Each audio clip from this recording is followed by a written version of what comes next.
السلام علیکم ورحمۃ اللہ وبرکاتہ نحمدہ ونصلی علی رسولہ الکریم اما بعد فاعوذ باللہ من الشیطان الرجیم بسم اللہ الرحمن الرحیم۔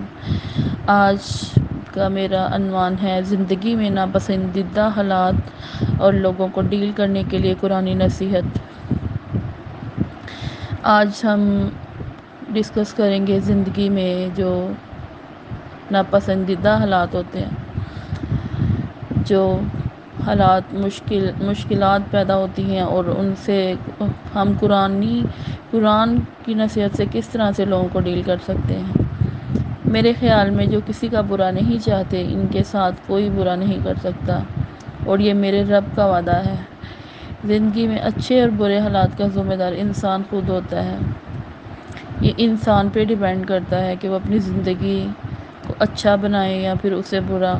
انسان کے اندر ہٹ درمی، انا، غصے پر قابو نہ پانا، لڑائی جھگڑے کرنا، فساد کرنا، یہ سب باتیں برائی کی طرف لے جاتی ہیں۔ زندگی کو خوبصورت بنانے کے لیے صبر کرنا بہت ضروری ہے۔ صبر اور تقوی ایمان کا حصہ ہے۔ سب سے پہلے یہ دیکھیں کہ ہم مسلمان ہیں، ہمارا مذہب اسلام ہے، ہمیں صبر کا دامن ہاتھ سے نہیں چھوڑنا۔ انسان پر جو حالات آتے ہیں وہ دو قسم کے ہوتے ہیں، ایسے حالات جو طبیعت کے مطابق ہوں اور خوشگوار ہوں، اور دوسرے وہ حالات جو طبیعت کے منافی ہوں اور ناگوار ہوں۔ تو ان حالات میں ابدیت یہ ہے کہ یوں سمجھیں کہ حق تعالیٰ مجھے کرم عطا فرمانا چاہتے ہیں۔ خوشگوار حالات پر تو شکر کروں گا اور ناگوار حالات پر صبر کروں گا۔ قرآن پاک میں ارشاد ہے جیسے اِنَّ مَعَ الْعُسْرِ یُسْرًا، بے شک مشکل کے ساتھ آسانی ہے۔ ہر مشکل کے بعد اللہ تعالیٰ ہمیں آسانی عطا فرماتے ہیں، اور قرآن پاک کی ہر سورہ میں ہر صورت سے ہمیں ایک سبق ملتا ہے۔ جیسے ہم سورۃ یوسف میں دیکھیں تو سورہ یوسف میں ہمیں انتہائی پیارا سبق ملتا ہے کہ زندگی میں اگر آپ کی انتہائی عزیز اور قریبی لوگ بھی آپ سے دغا کر جائیں، آپ کے خلاف ہو جائیں، تب بھی آپ اگر صبر سے کام لیں اور اللہ پاک آپ پر کامل بھروسہ رکھیں، تو اللہ پاک آپ کو وہ مقام عطا کریں گے کہ زمانہ دیکھتا رہ جائے گا۔ اندھیر نگری میں روشنی اور نور کے خزانے آپ پر کھول دیے جائیں گے۔ سورہ یوسف سکھاتی ہے بیمار صحت یاب ہو جاتے ہیں، کھوئے ہوئے مل جاتے ہیں، مشکلیں آسانیوں میں بدل جاتی ہیں، اور غم خوشیوں میں بدل جاتے ہیں، اور بے شک سب اللہ کے حکم سے ہیں۔ اللہ تعالیٰ کے حکم سے ہر کام ہوتا ہے۔ کبھی کبھی انسان بہت بے بس ہو جاتا ہے، چاہ کر بھی اسے خاموش رہنا پڑتا ہے۔ وہ صبر سے کسی معاوضے کا انتظار کرتا ہے، نم آنکھوں سے اپنے رب کی رحمتوں کا منتظر ہوتا ہے، اور پھر قرآن سے اللہ کا جواب آتا ہے وَلَسَوْفَ يُعْطِيكَ رَبُّكَ فَتَرْضَىٰ، اور جلد ہی رب آپ کو اتنا دیں گے کہ آپ خوش ہو جائیں گے۔ میں نے ایک چیز پر غور کر کے دیکھا ہے کہ میرے رب نے مجھے کبھی بھی میری ہمت اور برداشت سے زیادہ نہیں آزمایا، لیکن انسانوں نے ہمیشہ وہاں سے آزمانا شروع کیا جہاں میری ہمت اور برداشت کی حد ہوتی ہے۔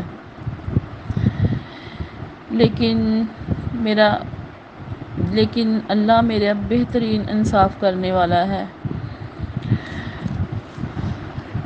قرآن پاک کی سورہ توبہ میں اللہ تعالیٰ نے ارشاد فرمایا ہے لا تحزن ان اللہ معنا، غم نہ کرو، بے شک اللہ ہمارے ساتھ ہے۔ تو ہمیں مشکل اور پریشانی میں غمگین نہیں ہونا چاہیے، یہ یقین ہونا چاہیے کہ ہمیں ہر پریشانی اور دکھ میں ہمارا اللہ تعالیٰ ہمارے ساتھ ہے۔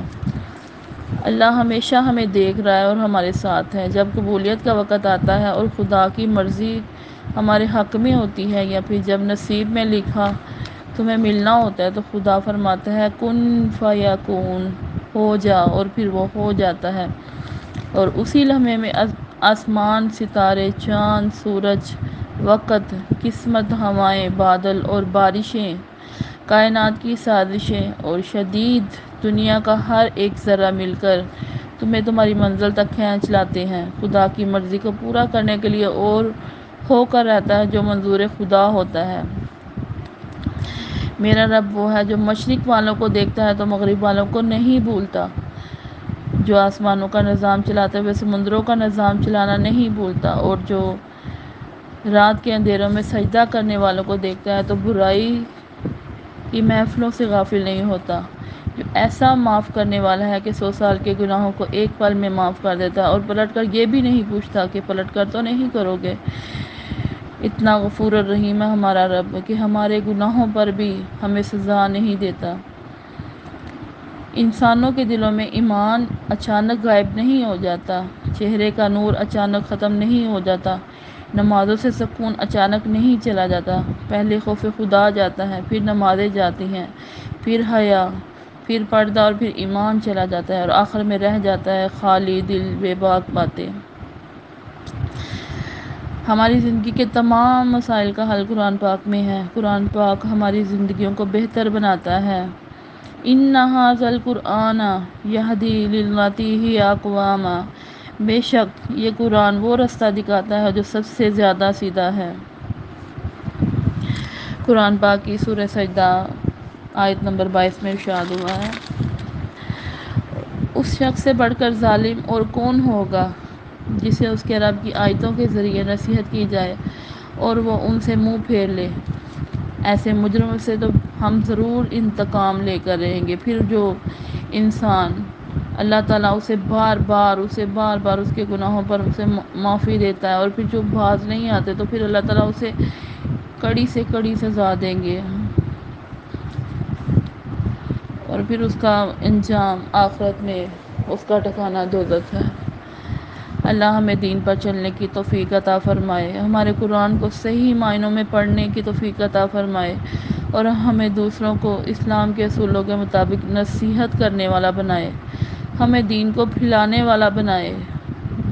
اللہ تعالیٰ میرا اور آپ کا حامی و ناصر ہو، آمین ثم آمین۔ السلام علیکم۔